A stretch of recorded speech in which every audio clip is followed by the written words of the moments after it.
Dumulog tayo sa mga salita ng ating Panginoon. Hanguin natin ang ating tekstong pag-usapan from Romans chapter 4, starting verse 17.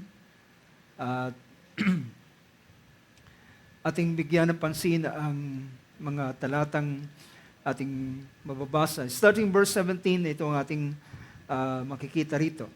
Sabi rito, "As it is written, a father of many nations have I made you, in the presence of him whom he believed, even God who gives life to the dead and calls into being that which does not exist. In hope against hope, he believed in hope, or in hope against hope he believed, so that he might become a father of many nations, according to what which has been spoken. So shall your descendants be. Without becoming weak in faith, he contemplated his own body now as good as dead, since he was about 100 years old, and the deadness of Sarah's womb. Yet, with respect to the promise of God, he did not waver in unbelief, but grew strong in faith, giving glory to God, and being fully assured that what God has promised, he was able also to perform. Therefore, it was also credited to him as righteousness." Praise God, ang Diyos ang magpala sa mga salitang muli nating binasa. Tayo magsabi, amen? Praise the Lord. Purihin ng Diyos, mga ko po ang bawat isa sa atin sa oras na ito. Pinais kong i-share sa inyo ang isang paksa. At last Wednesday, kung inyong naalala, ang ating paksang pinag-usapan is about idol is nothing. At doon ay binigyan natin ng pansin na pag pinag-usapan ng idol or ang mga idols, or ang mga naglitawan, ang mga religion, ito ay katao, ito ay resulta po ng imagination ng mga tao. At exactly ang banal na kasulatan ay nagsasabi na si Apostol Pablo ay pinakita niya dahilan maraming mga tao sa panahon, kahit man sa panahon ni Apostol Pablo, ay ganun sila na nagkakaroon ng guiltiness or rather, meron silang mga takot. Dahilan, minsan po, ang Diyos-Diyosan, ang mga hindi tunay na Diyos, upang manatili ang kanilang devotion sa mga hindi tunay na Diyos, ay nag-i-impose sila ng ilang mga bagay na naghahatid sa tao sa pagkatakot. At yan ang danger, mga kapatid, ng religion. At kapag ang isang relihiyon ay naglalagay na ng takot sa iyo, naglalagay ng takot sa iyo upang ikaw ay wag umalis doon sa relihiyon yun, at kapag ikaw ay aalis, ikaw ay mapapahamak o kaya naman sa ganitong bagay, ay masabi ko, hindi ito ang tunay na relihiyon. Although ang pananampalataya, mga kapatid, alam natin na totoo na meron tinatawag na kapahamakan. Pero ang isang bagay o isang pananiwala o pananampalataya na ang tao ay tatakutin para wag umalis sa ganung klase ng devotion niya, ay ito hindi galing sa Diyos. Dahilan ikaw ay nilalagyan ka ng takot, dahilan kahit man ang ating Panginoon, nang dumating ang ating Panginoon dito, ang bawat disipulo na kanyang tinatawag ay hindi niya sila hinahawakan ng lubusan. Kundi, naalala ninyo sa John chapter 6, di ba? Marami mga taong nag-alisan sa ating Panginoon, nagsitalikod sa Kanya dahilan sabi ng mga mga tao, hindi na namin kayang lunukin ang sinasabi niya na kinakailangan yung kanin ng aking dugo, kanin ng aking laman at inumin ang aking dugo. At hindi na nila kayang matanggap ang ganitong mga bagay at karamihan sa mga disipulo ng ating Panginoon sa John chapter 6 ay nagsitalikod sa Kanya at iniwanan siya. At nang iniwanan siya ang ating Panginoon ay lumingon siya sa kanyang mga alagad na piniling 12 at sabi niya, kayo hindi rin makayaalis? At sila mismo ang nagsabi, sabi niya, Panginoon, saan pa kami pupunta? Ikaw lamang ang merong salita ng buhay. So may kita natin mga kapatid na ang tunay na pananampalataya ay hindi ito nag-i-impose ng takot sa tao. Bagkus binibigyan siya ng kalayaan sa kanyang pagpapasya. At yan ang bagay na may kita natin. Now, pansinin natin mga kapatid, dahilan ang binigyan natin ng pansin that image or yung idols are nothing. Sila'y walang anuman, sila'y produkto ng kaisipan lamang ng tao. Produkto ng imagination ng tao. At kung makikita natin ang Acts chapter 17, bago ko magpasimula doon sa paksa na ating pag-usapan, gusto ko lang ibigay ang isa pang verse na ito. Or rather, Acts chapter 17, verse 29. Sa Acts 17, verse 29, kung pwede natin basahin sa ESV version, ang verse na yan ay nagsasabi ng ganito, being then God's offspring, we ought not to think that the divine being is like gold or silver or stone, an image formed by the art and imagination of man. Nakuha niyo mga kapatid, na ang mga idols na yan sila ay produkto lamang ng imagination ng isang tao. So, sabi niya, huwag niyong isipin na ang pagka-Diyos ay, sabi niya, ito ay kagaya ng pilak, ginto, bato, na nililok o inanyuan sa pamamagitan ng kabihasnan o karunungan o galing ng isang tao o kaya at sa pamamagitan ng kanyang sariling katha ng pag-iisip. So, the imagination of man. Now, nais kong bigyan natin ng pansin ang isang bahagi.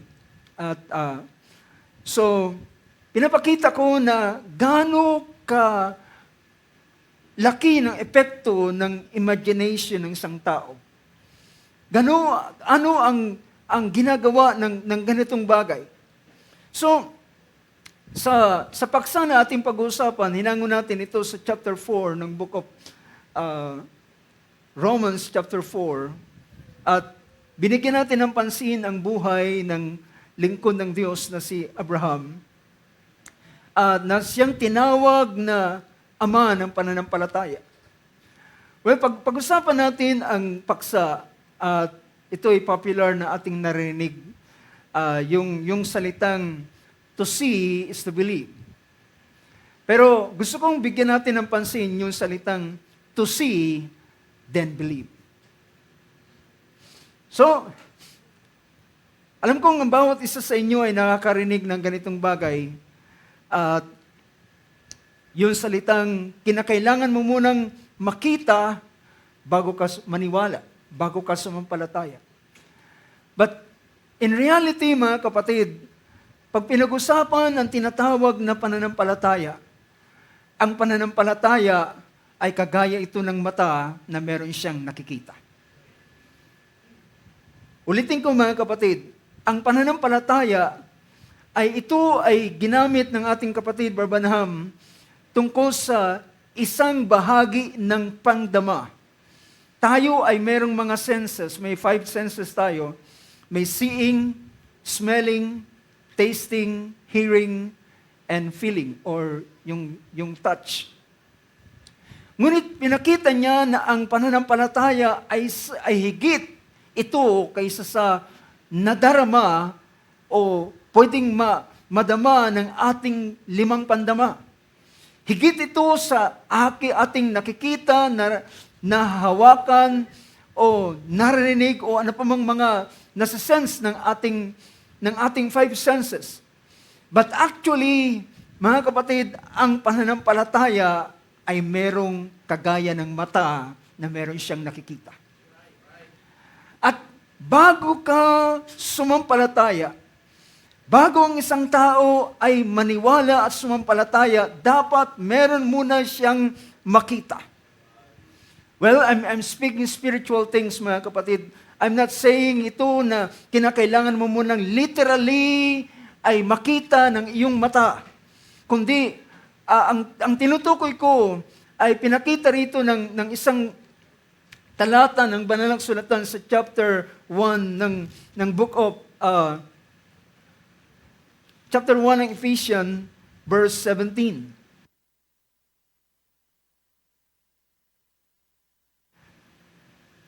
Verse 18, sabi ng verse 18, o verse 17, tingnan natin. That the God of our Lord Jesus Christ, the Father of glory, may give you a spirit of wisdom and of revelation in the knowledge of Him. I pray that the eyes of your heart may be enlightened. Sa ibang version, that the eyes of your understanding may be enlightened. So that the eyes of your heart may be enlightened, so that you will know what is the hope of His calling and what are the riches of the glory of His inheritance in the saints. Now, patungkol dito mga kapatid sa bahaging ito, to see and then believe, ay ang ating subject matter dito, ang subject matter natin is the power of imagination. The power of imagination. Alam niyo ba mga kapatid na napaka makapangyarihan ng ating imagination? How many can say amen to that?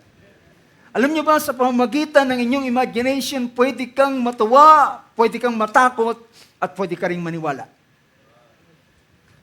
That's the power of imagination at isa pang bagay na makikita natin, alam niyo ba na ang dahilan ng pagsama ng tao sa pasimula ay may kinalaman din at malaking factor ang kanilang imagination.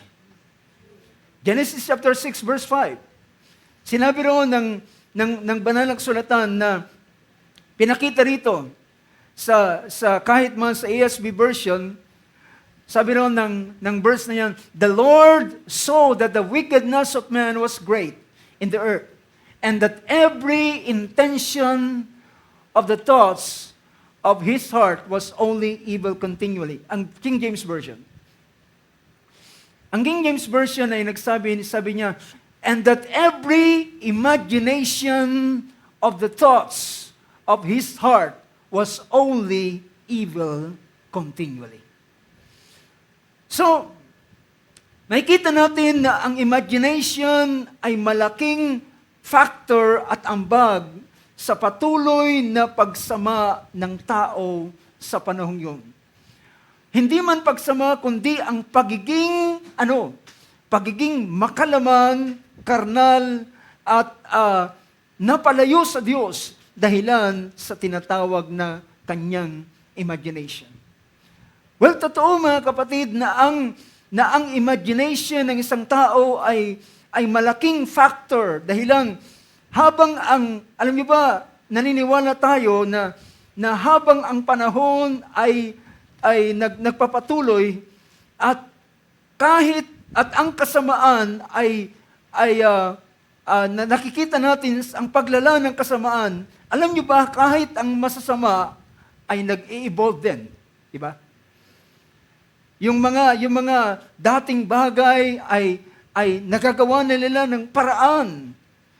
At ang nakakalungkot mga kapatid sa huling mga araw na ito, ang ilan na mga masama ay natutulungan sila ng mga taong gumagawa ng pelikula na, for example, paano gumagawa sila ng pelikula, paano i-rob ang mga bangko, paano pasukin ang mga ang mga bolts at ilang pang mga bagay, at ang mga masasama ay nagkakaroon ng ganitong idea. At saan ito nanggaling? Nanggaling ito sa tinatawag na imagination ng isang tao. Now, tingnan natin mga kapatid, ano ba ang imagination? Imagination is one of the most powerful faculties na narito sa tao. But although na-mention ko kanina na ang imagination ay merong malaking factor at ito sa pagsama ng isang tao, pero alam nyo ba, ang imagination na ibinigay ng Diyos hindi para sa ganung bagay. Do you get my point? Ulitin ko, ang imagination ay hindi ito created ng kaaway. Ang imagination ito ay ibinigay ng Diyos na sangkap sa part ng mental faculty ng isang tao. At kung ito ay naging tool ng kaaway para sa pagsama ng tao at pagsama ng mundo, alam niyo ba mga kapatid, na ito rin naman ay tool ng Diyos para ang iyong pananampalataya ay lumakas. Ulitin ko mga kapatid, ang imagination ay isang bigay ng Diyos. It is a God-given, binigay ng Diyos sa tao para ito ay maging isang makapangyarihang puwersa, sabihin natin. So imagination is one of the most powerful faculty that God endowed to man. And imagination is the ability of the mind to form mental images, concept, and ideas. Tama ba mga kapatid? Nang imagination ay isang kakayanan ng kaisipan ng tao na gumawa ng mga mental images. At magkabuo siya ng mga concept at mga ideas. Ganon ang tao. Alam niyo ba kung bakit? Dahilan ng tao is created after God's image. Ang tao ay sabi ng banal na kasulatan, ang tao lamang ang siyang create according to God's image or after God's image. So kung ang Diyos ay merong kakayanan to create at mag-create ng isang bagay, ay ganon ng tao na meron siyang ganitong klaseng kakayanan na magkaroon siya ng mga concept, mga ideas, at ilang pang mga bagay. So ngunit masabi natin ang imagination ay imagination can be good or bad. It depends on how it will be used. So ang imagination, mga kapatid, ay hindi ito masama per se. Hindi rin ito sabihin natin, dahilan nakita natin yung ganitong bagay na parang ang imahinasyon ay hindi maganda. Dahilan, merong isang verse dito na mababasa natin sa aklat ng 2 Corinthians chapter 10 verse 5 sa verse na ito. Kung ating titingnan ang verse na yan, sabi riyan, casting down imaginations and every high thing that exalted itself against the knowledge of God. So pwede ang imagination ng tao ay magmataas kaysa sa kaisipan o kaalaman ng Diyos. Ngunit, mga kapatid, ang imagination ay masabi nating ito ay neutral na bagay. Pwede itong maging masama at pwede itong maging mabuti. Pwede itong maging tulong o makapagpalala sa isang tao at pwede rin itong makapagpalago ng kanyang pananampalataya. So, makikita natin dahilan ang imagination ay para lamang yang sabihin natin kagaya lamang ng pera, di ba? Ang pera, hindi naman masama ang pera sa kanyang sarili, di ba? Anong sabi ng 1 Timothy chapter 6 verse 10? It is the love of money is the root of all evil. See, the love of money is not the money itself. But the love of money is the root of all the evil things. So, ang imagination ay nasa ganitong kalalagayan. Ngunit makikita natin na dito sa ganitong bagay ay ito ay puntahan ko yung positibong bahagi dito, not the negative side. Nakita natin ang negative side ng imagination na ito'y nagpasama sa isang tao dahilan yung mga tao sa panahong yun ay naging laman, naging karnal, naging makalaman sila at ang nabigyan nila ng labis na pansin ay ang kanilang sariling kasiyahan, ang kanilang pita ng laman, at ang ginawa nila ay dahilan yung panahong yun, ang mga kababaihan ay nagagandahan at kumuha sila ng mga asawa ayon sa kanilang ibigin. At ganon, sumama ang panahon hanggang sa dumating ang panahon na ang Diyos ay naglagay ng katapusan ng sanlibutan sa pamamagitan ng baha sa panahon ni Noah. Now, but on the brighter side ng tinatawag na imagination, alam niyo mga kapatid, ulitin ko, ang imagination ay ang Diyos ang naglikha nito sa tao. At ito ay paggawa ng Diyos at ito ay isang paraan ng Panginoon upang ang tao upang ang Diyos ay makapag-communicate siya sa tao. At upang ang tao sa pamamagitan ng kanyang salita ay mai-relay niya ang ganitong bagay. Now, alam niyo ba mga kapatid, lahat ng panahon, ang ating imagination ay active. Lagi itong gumagana. At kapag ikaw ay, katulad ngayon, habang ako ay nagsasalita, yung inyong kaisipan ay nagtatranslate ng ilang mga bagay, pero hindi niyo naman nakikita yung sinasalita ko sa pamamagitan ng mga letters, di ba? Katulad na lamang kapag ako ay nagsabi ako ng ibon, di ba? Hindi niyo naman nakikita sa inyong kaisipan yung spelling ng ibon na I-B-O-N, di ba? Kundi kapag ako'y nagsalita, ang nabubuo sa screen ng inyong imagination ay isang ibon na mayroong pakpak. Siyempre, may pakpak yung ibon. Pero kapag ako ay nagbigay ng partikular na ibon, sabihin ko kalapati, magbabago kagad yung nasa screen ng inyong kaisipan. Di ba? At kapag sinabi kong kulay puti, di ba? Nagtra-transform. So, ibig sabihin, yung salita, ito ay dumarating sa atin at napipicture out natin at naiintindihan natin yung sinasabi ng isang tao.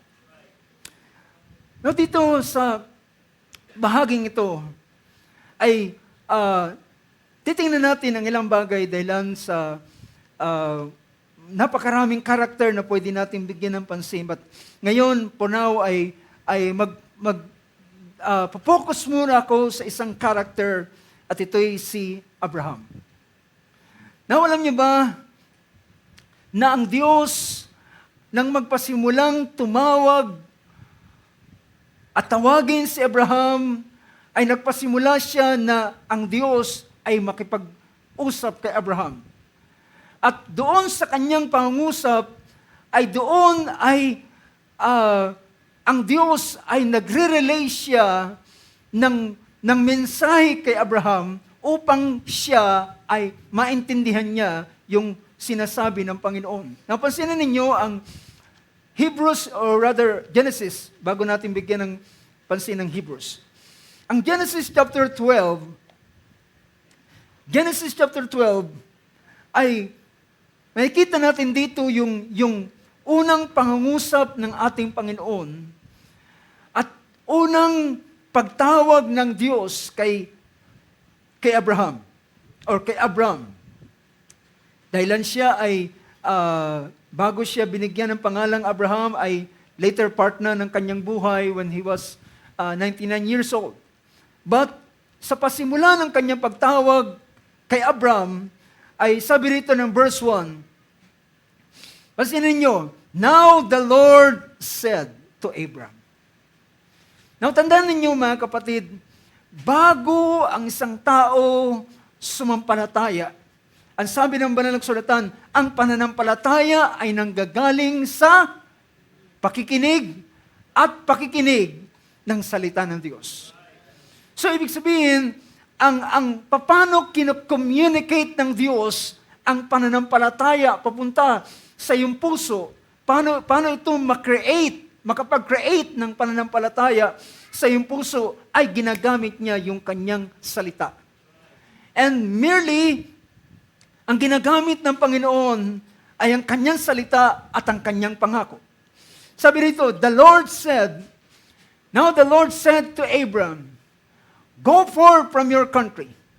Alam niyo, sabi ng banal na kasulatan na yan, sa Tagalog, sabi niya, sabi ng Panginoon, umalis ka sa iyong lupain at sa iyong mga kamag-anak at sa bahay ng iyong ama at ikaw ay pumunta o pasal lupaing ituturo ko sa iyo.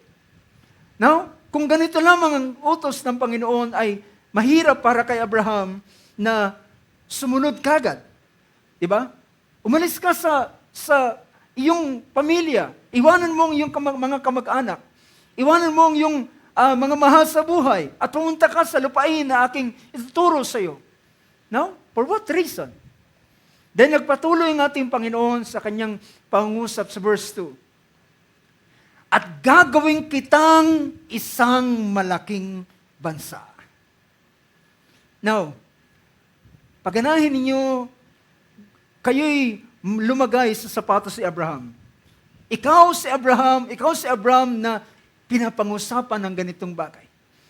At habang ikaw ay pinapangusapan, merong nabubuong picture sa iyong kaisipan.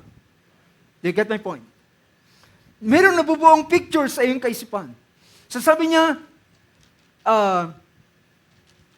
gagawin kitang malaking bansa. Gagawin kitang isang malaking bansa. Ibig sabihin, sa iyo ay magpapasimula ako ng isang bansa. At gagawin kitang isang malaking bansa. At ikaw ay aking pagpapalain. Now, sa pinakamaliit na kakayanan ni Abraham, ay kanyang pinipicture out ang mga salita na sinasabi ng Panginoon. Pagpapalain kita at padadakilain ko ang iyong pangalan at ikaw ay magiging isang pagpapala o isang kapalaran. Next verse. Pagpapalain ko ang mga pagpapala sa iyo at susumpain ko ang susumpa sa iyo at pagpapalain sa iyo ang lahat ng angkan sa lupa. Verse 4. Kaya't yumaon si Abraham ayon sa sinalita sa kanya ng Panginoon. So makikita natin na base doon sa kanyang narinig mula sa Panginoon at mula sa kaya niyang isipin ay nagpasimula niyang na-picture out ang bagay na gustong gawin sa kanya ng Panginoon. But I believe, and I certainly believe, na hindi niya na-picture out ang kaisipan ng Diyos. Do you get my point? Maaaring ang kanyang kaisipan ay kagaya ng ating narinig kanina, kapag ikaw ay nag-iisip, kapag ikaw ay nangangarap minsan, ito lamang ang iyong kakayanan. Diba? Kahit minsan, ikaw ay nag-isip at nangangarap, minsan yung pangarap mo ay merong hangganan. Kasi dahilan nakatingin ka sa mga possibility. Diba? So, pero alam niyo ba mga kapatid, gusto kong basahin sa inyo ang isang verse. At dito natin, at ewan ko lang kung magugulat kayo, na sa bahagi ng paggawa ng Panginoon, ay merong malaking bahagi kahit man ang ating pag-iisip. Ephesians chapter 3 verse 20. Tingnan ninyo ang chapter 3 verse 20 ng book of Ephesians. Sabi rito, now to Him who is able to do more abundantly beyond all that we ask or think.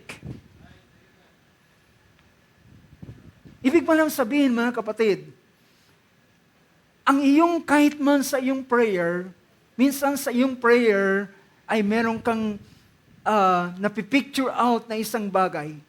But hindi ko kayo in-encourage na mag-create ng picture. But I encourage you na i-picture out nyo kung anong nakikita nyo sa salita ng Diyos. That's the very safe imagination. Ang pinaka-safe na imagination, mga kapatid, is to picture out what the Scripture says. I-picture out mo kung anong sinasabi ng Panginoon. Kung anong sinasalita ng kanyang pangako, yun ang i-picture out mo. But wag kang mag-create ng picture out of nowhere. And don't create a fantasy, a picture.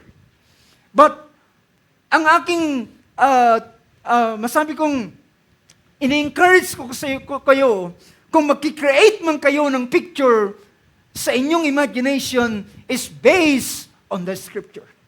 And that is the most safest imagination that you can have. So pinakita rito na now to Him who is able to do ang kayang gawin ng Panginoon ay higit kaysa sa iyong hinihingi at sa iyong iniisip. Higit sa iyong imagination. Kaya niyang gawin, pero ibinigay ng ating Panginoon ang nasa imagination of our Philip. Diba? So, nakikita natin ang ganitong bagay. So, ang Diyos, mga kapatid, I hope na nakuha niyo yung ibig kong sabihin, to see and then believe. So, habang ang Panginoon ay nagsasalita kay Abraham, nangungusap siya, nasabi niya, gagawin kitang isang malaking bansa. Ikaw ay aking pagpapalain. Dadalhin kita sa lupain na aking ituturo sa iyo. At doon ay gagawin kitang kapalaran, gagawin kitang blessing. Pagpapalain ko, magpapala sa iyo at susumpain ko ang susumpa sa iyo. Well, dito pa lamang mga kapatid, pinipicture out na ng Diyos kay Abraham kung ano ang proteksyon na kanyang gagawin kay Abraham. You get the point? Pinapakita niya na puprotektahan kita, Abraham. So, sa pamamagitan lamang, nagpapasalamat ako dahilan ito ay naitala, ito ay naisulat sa pamamagitan ng inspirasyon ng Diyos kay Moses. At ang bagay na yan, alam nyo, ang mga salita ng Diyos ay pwedeng hindi mo siya nakita abruptly sa ganung kanyang horoscope. But along the way, habang ikaw ay nagbubulay-bulay at habang ikaw ay binabalikan mo ang pangako ng Diyos, may mga bagay na bagong larawan na kanyang binubuksan sa iyo at naunawaan mo ang mga bagay at kabuuan ng kanyang plano at ng kanyang layunin. So dito, and I believe, brothers and sisters, I believe, hindi ito lubos na naintindihan ni Abraham nang una siyang tawagin ng Panginoon. Hindi niya ito na picture out as a whole picture. Maring ang naintindihan niya lamang, umalis ka sa iyong mga kamag-anak at dadalhin kita sa lupain na aking ituturo sa iyo. Pero, ang buong bagay na ito ay hindi niya naintindihan na ang ibig sabihin ng Panginoon, sabi niya, gagawin kitang isang malaking bansa. Ibig sabihin, sa panahong yun, si Sarai na kanyang asawa ay baog. Nagsama na sila sa mahabang panahon, pero siya ay baog. Pero sabi ng Panginoon, gagawin kitang isang malaking bansa. Pagpapalain kita, gagawin kita pagpapala. Now, tingnan natin, ibig sabihin, mayroong nabuong picture sa imagination ni Abraham. And then, he obeyed. Tingnan niyo, sabi ng Hebrews 11 verse 8. Ang Hebrews 11 verse 8, by faith, Abraham obeyed when he was called to go out to a place that he was to receive as an inheritance, and went out not knowing where he was going. So definitely, hindi naintindihan ni Abraham ang kabuuan ng bagay na gusto ng Diyos. Dahilan, sabi ng Book of Isaiah chapter 55, sabi niya, ang kaisipan ng Diyos ay hindi ating kaisipan. Ang paraan ng Diyos ay hindi kagaya ng ating paraan. Kung gano'ng kalayo ang langit sa lupa, ay gano'ng kalayo ang paraan ng Diyos sa paraan ng tao. At yun ay naintindihan din natin sa panahon ng ating Panginoong Hesus sa maraming mga turo na kanyang sinabi sa mga alagad, maraming nakalagpas sa kanila. Salamat na lamang at ang Panginoon ay nagre-recall sa kanila ng mga bagay na kanyang sinilita.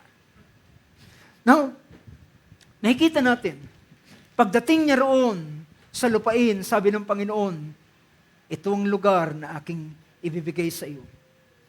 Sabi ng verse 7, nung dumating siya sa lugar na yon, verse 6 ng Genesis 12:6, Abraham passed through the land as far as the site of Shechem to the oak of Moreh.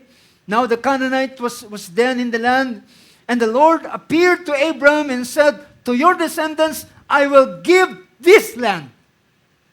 So ibig sabihin, totoo mga kapatid, kapag ang Diyos nagsalita. Gusto ko sana makarinig na amen. Totoo ang Diyos kapag siya nagsabigay ng kanyang salita.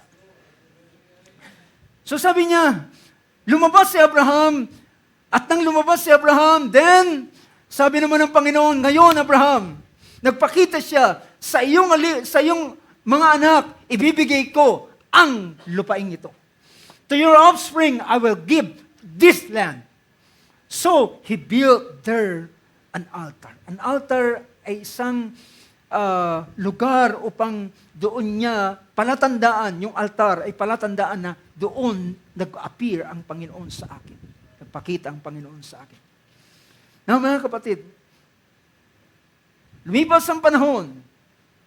Ilang panahon na lumipas, nagkaroon ng problema sa pagitan ni Abraham at kay Lot. Nag-aaway-away yung kanyang mga pastol. So, ang sabi ni Abraham, hindi tayo dapat mag-away. Magkapatid tayo, pamangkin kita. At sabi niya, pero ang lupain ay napakalaki sa atin. Huwag tayong magsiksikan sa lugar na ito. Maghiwalay tayo. Kung kukunin mo ang kaliwa, pupunta ako sa kanan. Kung kukunin mo ang kanan, pupunta ako sa kaliwa. Tiningnan ni Lot ang Sodom at Gomorrah at nagustuhan niya ang ganda ng lugar. At sabi niya, tiyo, doon ako sa Sodom. Doon sa lugar na ito. At pinabayaan siya ni Abraham. And then, verse 14, chapter 13 ng Genesis. Sabi rito, and the Lord said to Abraham, after Lot separated, Genesis 13, verse 14. The Lord said to Abraham, after Lot had separated from him, anong sabi diyan? Now, lift up your eyes and look. Mga kapatid, kinikilos ng Diyos kay Abraham ang kanyang imagination. Kinikilos ng Diyos kay Abraham ang kanyang paningin. para makita niya. At sabi rito, and the Lord said to Abram, after Lot separated from him, now lift up your eyes and look from the place where you are, mula sa lugar na iyong kinatatayuan, at tumingin ka, look from the place where you are, northward, southward, eastward, and westward. Sapagkat, sabi niya, for all the land which you see, I will give it to you and to your descendants forever. So mga kapatid, sa bahaging ito ay ang Panginoon ay tinatawag ang pansin ni Abraham. Look, tingnan mo. Tingnan mo ang laki at lawak ng lugar na aking ibinigay sa iyo. Ibig sabihin, hanggang sa kayang abutin ng iyong paningin ay ibinigay ko sa iyo. Pero, the truth is, higit pa doon sa kayang abutin ng kanyang paningin ay ibinigay ng Panginoon sa kanya. From the place where he was standing that moment, tutingin siya northward, southward, eastward, and westward. At lahat ng abot ng kanyang paningin ay sabi ng Panginoon, ibinigay ko yan sa iyo, sa iyong binhi, magpakailan-kailan pa man.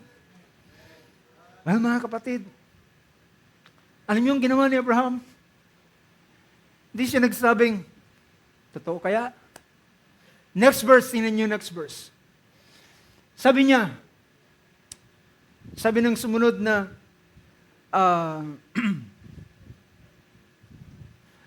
sabi ng verse 15, for all the land which you see, I will give to you and to your descendants forever. And then verse 16, and I will make your descendants as the dust. Or 17 na lamang.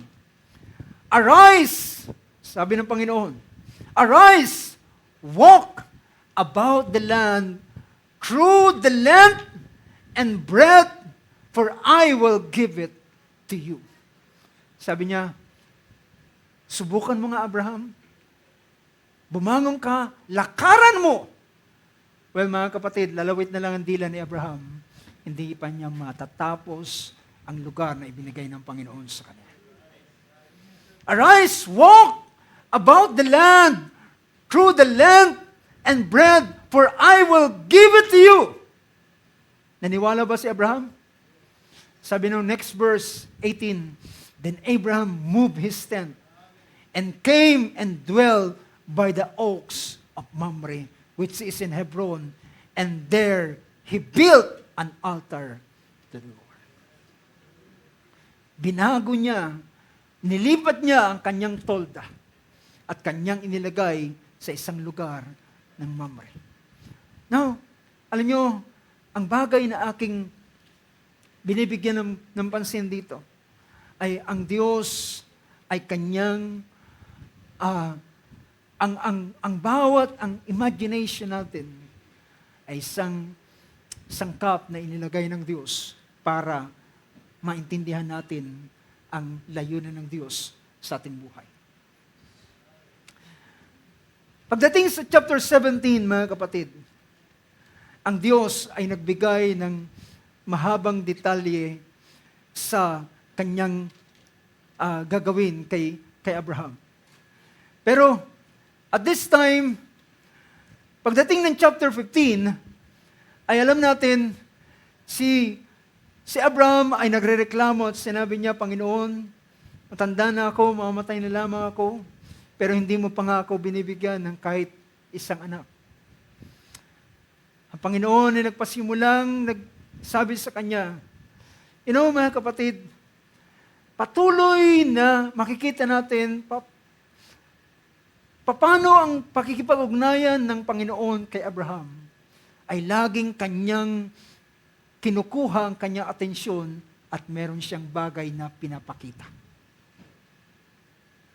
Sabi niya, lumabas ka ng iyong tolda at tumingala ka sa langit at hanggang saan ang langit na nakikita na puno ng bituin, bilangin mo at kung kaya mong bilangin, ganyan maging karami ang iyong binhi. Well, alam niyo, sabi ng chapter 15, and Abraham believed God. And Abraham believed God. At si Abraham ay sumampalataya sa Diyos. Now, alam niyo, napakahalaga na meron kang nakikita sa iyong imagination patungkol sa bagay na sinasalita ng Panginoon. At kapag nakita mo at na-picture out mo sa pinaka-poor na picture na kaya mong i-picture out, that I believe na ang picture na iyong mabubuo sa iyong kaisipan ay hindi kasing grand ng kaisipan ng Diyos sa iyo. At minsan, di ba, tayo ay, kapag tayo nag-iisip, minsan kapag nakikita natin na wala ng possibility, ay pumupunta na lamang tayo sa pinaka pwedeng bagay na mangyari. Diba, kagaya nung narinig natin kanina. Now, si Abraham, nang siya ay nagtatanong, sabi niya, Panginoon, wala akong anak. Siguro, pag namatay ako, ang aking tagapagmana na lamang ay si Eliezer at taga Damascus. Pero sabi ng Panginoon, hindi siya ang iyong tagapagmana. Right away, kinorek ng Diyos ang kanyang imagination. Dahilan ng kanyang imagination, malapit na akong mamatay, malapit na akong bawian ng buhay, matanda na ako, baog ang aking asawa. At sabi niya, at ang pag namatay ko, may katawanan naman ako, lahat ng aking pag-aari, ibibigay ko na lamang sa kanya. Yun ang nabubuhos sa kanyang imagination. Diba? So mga kapatid, ganun ka makapangyarihan ng imagination ng tao. Dahilan kung ano ang iyong iniisip, ay doon mo na ipinapalagay ang iyong sarili. At parang hanggang sa mamatay na lang ako, ito na lamang ang pwedeng mangyari. At wala na siyang ibang bagay na nakikita. Wala na siyang ibang picture na natatanaw. See, dahilan, pero ang Panginoon ay nagpasimulang nagsabi sa kanya, Abraham, hindi si Eliezer ang iyong tagapagmana. At muli siyang sinabi, hindi si Eliezer ang iyong tagapagmana, kundi isa na lalabas sa iyong sariling balakang. Ibig sabihin, isang anak na mga ipapanganak mula sa iyo. Siya ang iyong tagapagmana. So, unti-unting kinokorek ng Panginoon yung picture na naroon kay Abram. I hope, mga kapatid, ipakorek natin sa Diyos ang picture na nariyan sa ating mga kaisipan. Dito ngayon, halos siguro lahat tayo meron cellphone. At sa inyong mga cellphone, meron kayong gallery, di ba? May mga gallery kayo dyan. At yung gallery ninyo ay collection yon ng mga picture na yung kinuha. At alam nyo ba, mga kapatid, ang ating kaisipan ay meron din itong isang lugar ng gallery na doon ay naka-store ang mga good, mga memories, good, bad, and ugly. Naka-store lahat dyan. At minsan yung mga bagay na tinitingnan natin sa hinaharap, ay nakatingin lamang tayo doon sa mga larawan na naroon. Kaya't minsan hindi rin tayo makausad dahilan nakagapos tayo doon sa picture na naroon sa ating kaisipan. So, mga kapatid, why don't we linisin natin yung ating mga gallery sa uling maaraw nito? At palitan natin ng mga picture na sinasabi ng mga salita ng Diyos. Because there's a lot of picture ng mga pangit na mga larawan na siyang bumubuo doon sa ating kaisipan. At minsan, ito yung nag-hold back sa atin, parang iniisip natin wala nang bagong mangyayari, parang ito na lamang ang pwedeng mangyari sa akin. But mga kapatid, ang Diyos ay nag-create, naglalagay ng bagong image sa imagination ni Abraham. Ang nilalagay niya, dahilan at this point of time, ay hindi pa marunong si Abraham tumingin sa mga bagay ng Diyos. Masyado pang, sabihin natin, masyado pang magulo yung nasa larawan ng kanyang kaisipan. Pero mga kapatid, habang ang Diyos ay gumagawa sa kanya. And then sabi ng Panginoon sa chapter 17, "Now Abraham, ngayon, lumakad ka sa harapan ko at maging isa kang sakdal." At ang ating Panginoon ay nagpasimula na mag-paint. Alam niyo ba mga kapatid, ang Diyos ay isang napakagaling na pintor. Kami kayo sa amen to that. Ang Diyos siya ay mas magaling pa kay Juan Luna. Siya ay pinakamagaling na pintor na kaya niyang mag-create at mag-paint doon sa ating mga kaisipan ng mga bagong larawan.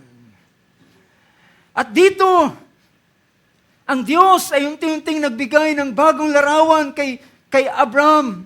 At sinabi niya, "Ngayon, Abraham, chapter 17, babaguhin ko na ang iyong pangalan. Hindi ka na Abraham, kundi ang pangalan mo ay Abraham.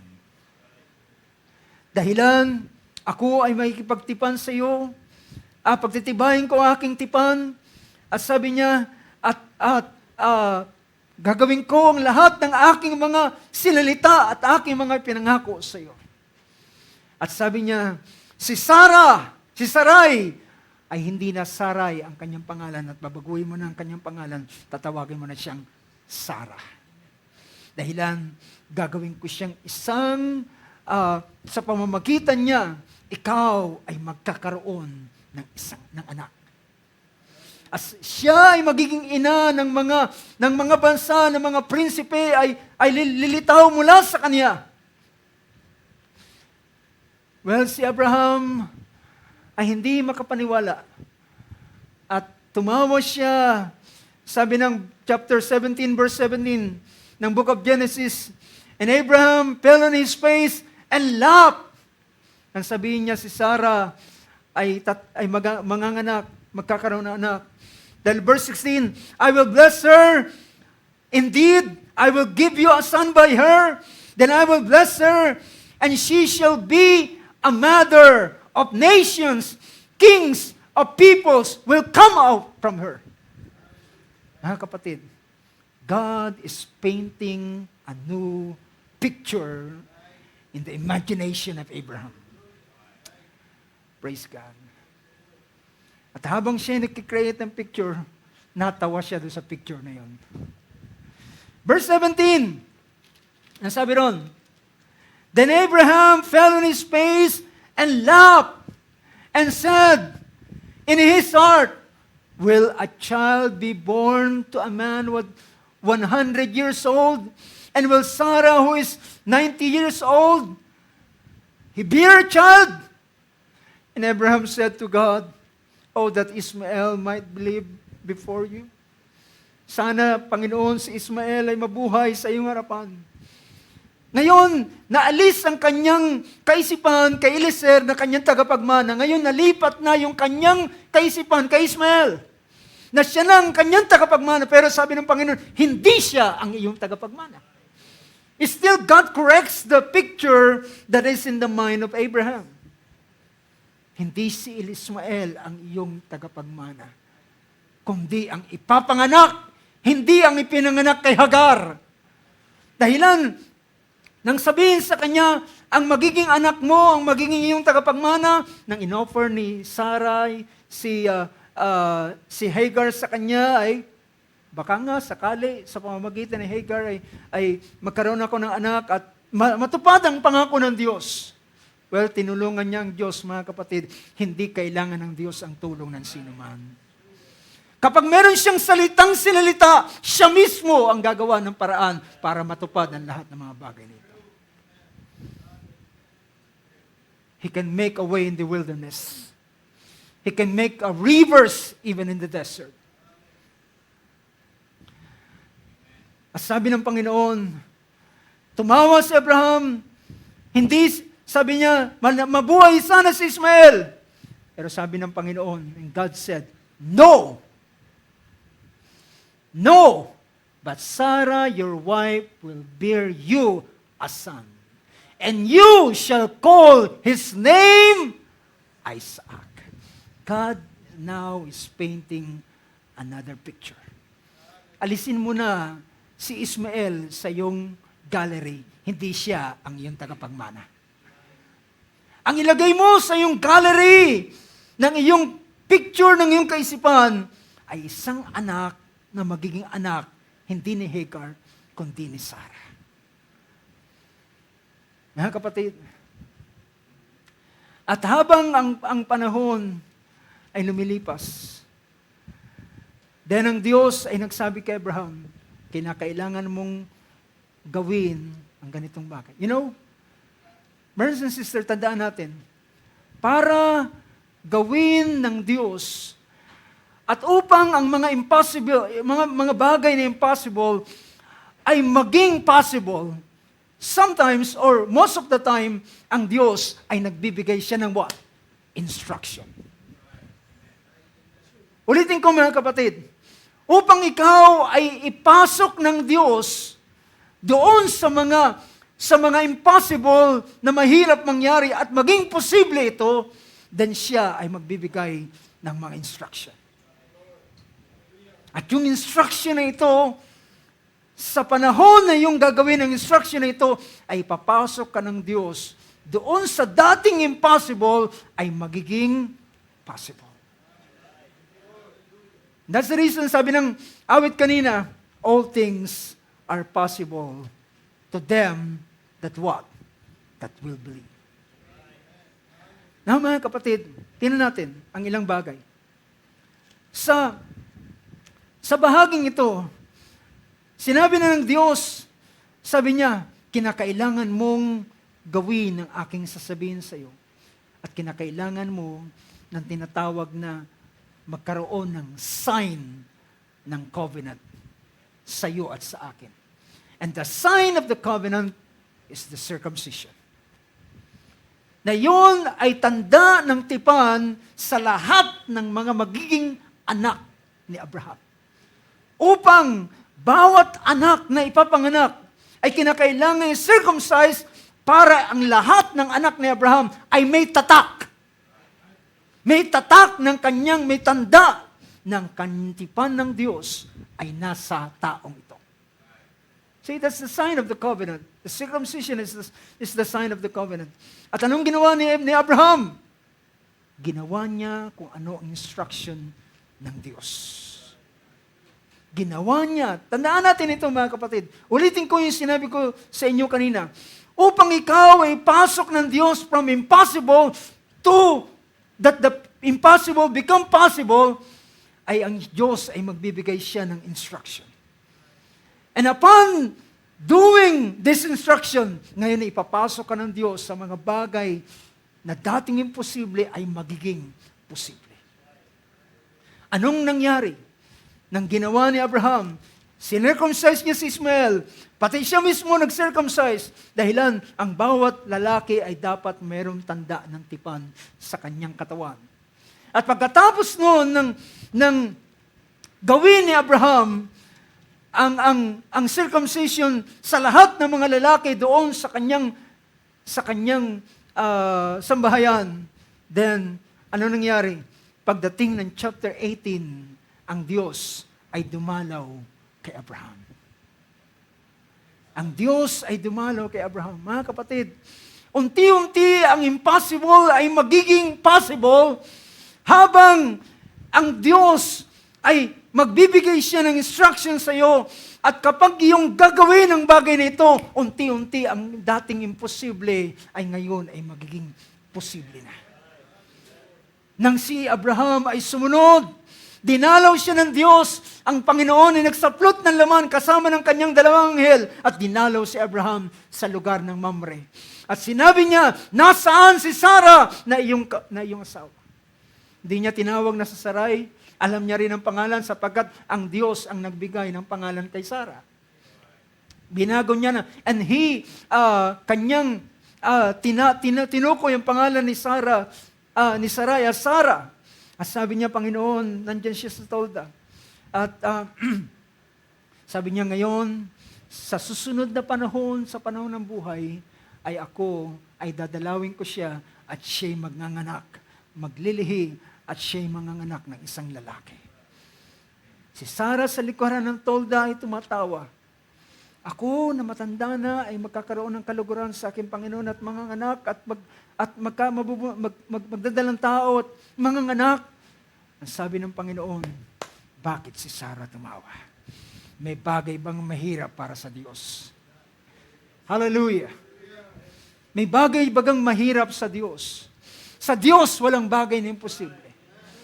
At upang ikaw ay pasok ng Diyos, brothers and sisters, gusto kong ulit-ulitin ang ganitong bagay. Dahilan papasok tayo sa mga bagay na imposible na magiging posible. At bago ka ipasok ng Diyos sa mga bagay na dating imposible at maging posible, meron siyang mga instruction na ibibigay. At nang gawin ito ni Abraham, then, hallelujah, praise God, anong sumunod?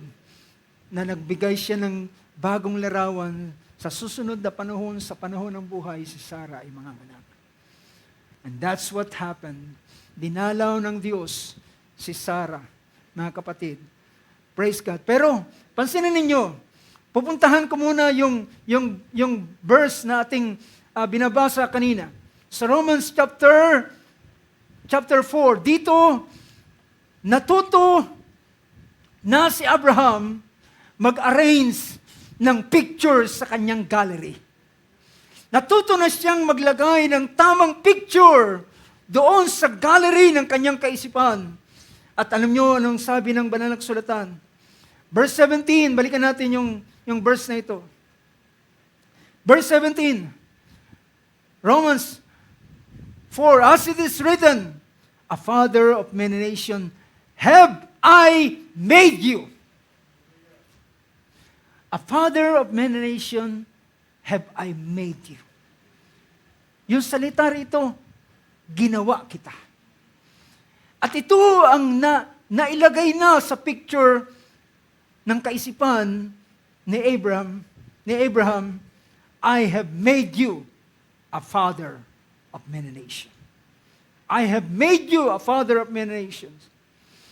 A father of many nations have I made you in the presence of him whom he believed, even God, who gives life to the dead and calls into being that which does not exist. Ibig sabihin, ang bagay na hindi umiiral ay ginawa, ang Diyos ay tinawag niya upang ang bagay na dating hindi umiiral ay mangyari. At pagkatapos ito, alam nyo, pagkatapos ng Mamre visitation ng Diyos kay Abraham, nagpasimulang nagbago ang pagtingin ni Abraham sa lahat ng mga bagay. Kanya na ngayon inarrange ang picture sa kanyang kaisipan. Ano sabi rito? Kanyang kinilala na siya ay ginawa ng Diyos na ama ng maraming bansa. Ang kanyang binulay-bulay, mga kapatid, ay ang kanyang pangalan. Abraham means a father of many nations. I have made you. I have made you a father of many nations. And verse 18, bakit siya humantong sa ganitong bagay? In hope, against hope, he believed. Na sa kabila na laban sa kapag-asa, siya ay umasa at siya'y sumampalataya. Ano na ang kanyang tinitingnan dito? Ang tinitingnan niya ay ang mga bagay na pinahayag ng Panginoon sa kanya. Doon na siya nakatingin. Yun ang nabubuo sa kanyang kaisipan. Na labag man sa pag-asa, sa verse 18 ng Tagalog, tingnan natin, na sumampalataya na nasa pag-asa laban sa pag-asa. Ibig sabihin, wala mang pag-asa, siya'y sumampalataya at umasa upang maging ama ng maraming bansa. Well, mga kapatid, alam niyo ba na kailangan ng Diyos ang ating cooperation? Kailangan ng Diyos ang ating cooperation. Kung ang Diyos ay merong bagay na kanyang gustong gawin sa iyo, God needs your cooperation. God needs your cooperation. At dito si Abraham ay nagpasimula siyang umasa sa kabila ng kawalan ng pag-asa upang matupad yung sinasabi ng Panginoon sa kanya. In hope o sa pag-asa upang maging ama ng maraming bansa, ayon sa sabi, magiging gayon ang iyong binhi. At sumunod na pangusap, sabi rito, sabi niya, at hindi humina sa pananampalataya na ipinalagay man ang kanyang katawang tulad sa patay, gayon siya'y may 100 taong gulang na. Now, alam niyo mga kapatid, ang isang bagay na ating titingnan, yung pinakita rito ng banal na kasulatan, babasahin ko uli, hindi humina sa pananampalataya. Sino dito ang gustong lumakas sa pananampalataya? Alam niyo mga kapatid, kailangan ng Diyos ang inyong cooperation. Minsan gusto nating lumakas sa pananampalataya. Nagpapray tayo, Lord, palakasin mo ang aking pananampalataya. But the question is, ano ang nasa gallery ng iyong kaisipan? Ano nasa gallery ng iyong kaisipan? Yung mga bagay na kawalan ng pag-asa, yung mga bagay na mga pangit na bagay na nakaraan. Well, tapos magtatanong ka, magsasabi ka, bakit kayang hina ako sa pananampalataya? Diba? Nakukuha niyo yung punto ko, mga kapatid. Si Abraham, maintindihan natin, paano si Abraham without becoming weak in faith. Na hindi humina sa pananampalataya. At anong kanyang ginawa? Hindi niya ipinalagay ang kalalagayan ng kanyang katawan. Well, ito ang mahirap minsang gawin. Dahilan, habang nakikita mo ang reality, hindi mo masampalatayanan ang promise. Dahilan, yung reality ay kalaban ng pangako. Tama ba? Minsan yung nakikita ng ating mga mata ay malayo, it's almost opposite nung pangako ng Diyos. But, kung gusto mong maranasan ang sinasabi ng pangako ng Diyos, kinakailangan mong ito ngayon ang ilagay mo doon sa iyong gallery ng iyong kaisipan. Anong sabi niyan? Gusto kong basahin yung version ng NASB. Without becoming weak in faith, he contemplated his own body. Without becoming weak in faith, he contemplated his own body.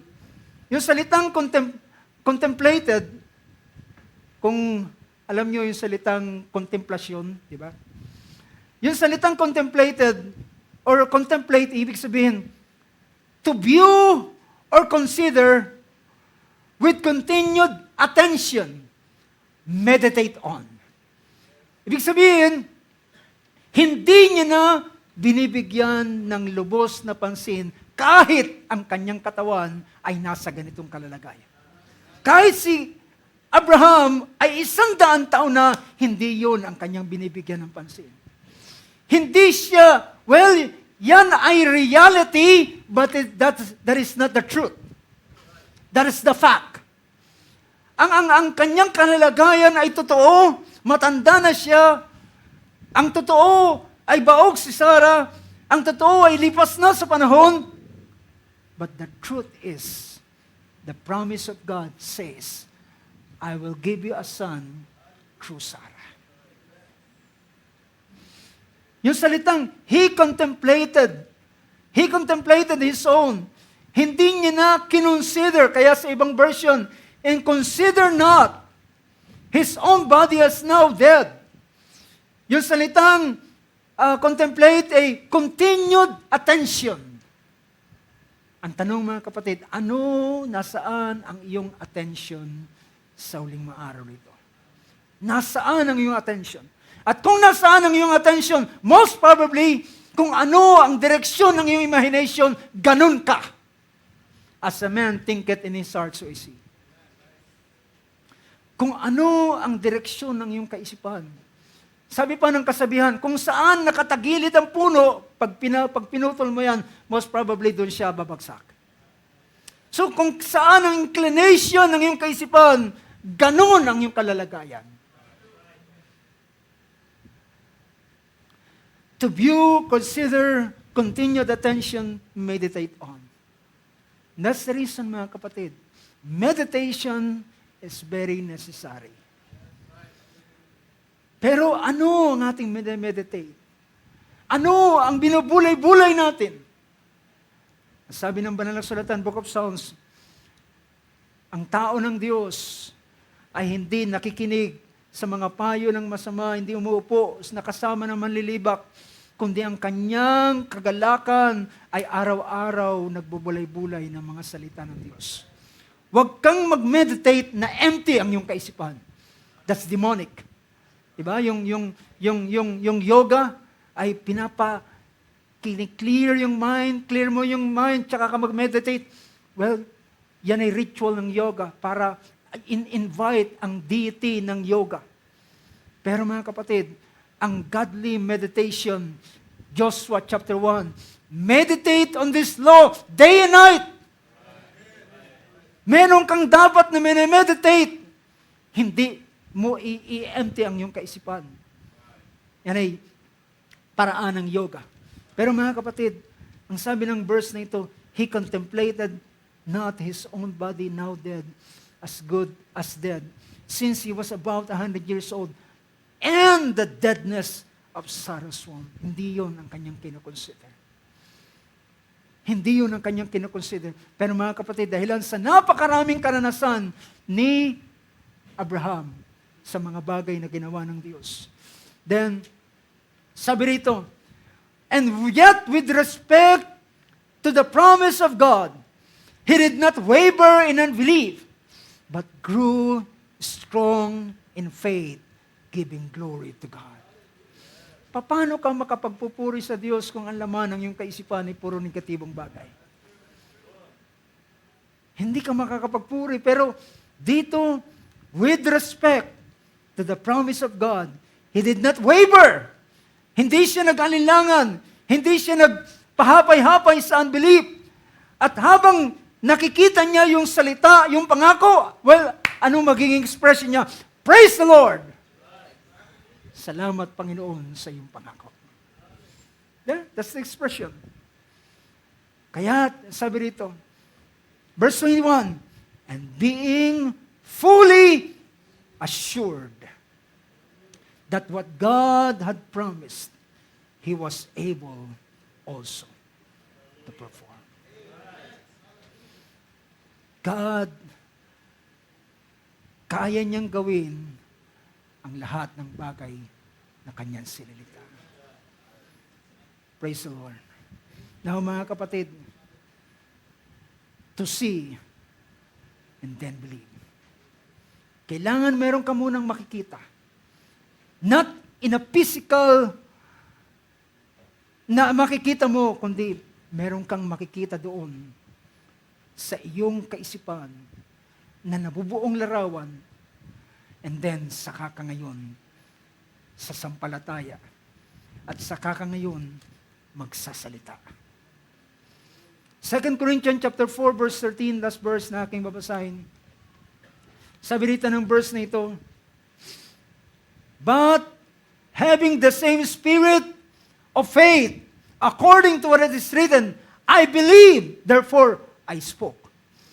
Nakikuha niyo yung procedure o yung process. First, ikaw ay magkakaroon ng tamang pananaw doon sa iyong kaisipan, doon sa iyong imagination, and then ikaw ay sasampalataya. At ngayon, kapag ikaw ay sumampalataya na, then sasalitain mo na kung anong bagay na yung sinasampalataya. Praise the Lord. Tayo tumayo, mga kapatid, sa oras ito. Ang inyong kaisipan, ang ating imagination, ibinigay yan ng Diyos para gamitin niya para ang iyong pananampalataya ay lumakas.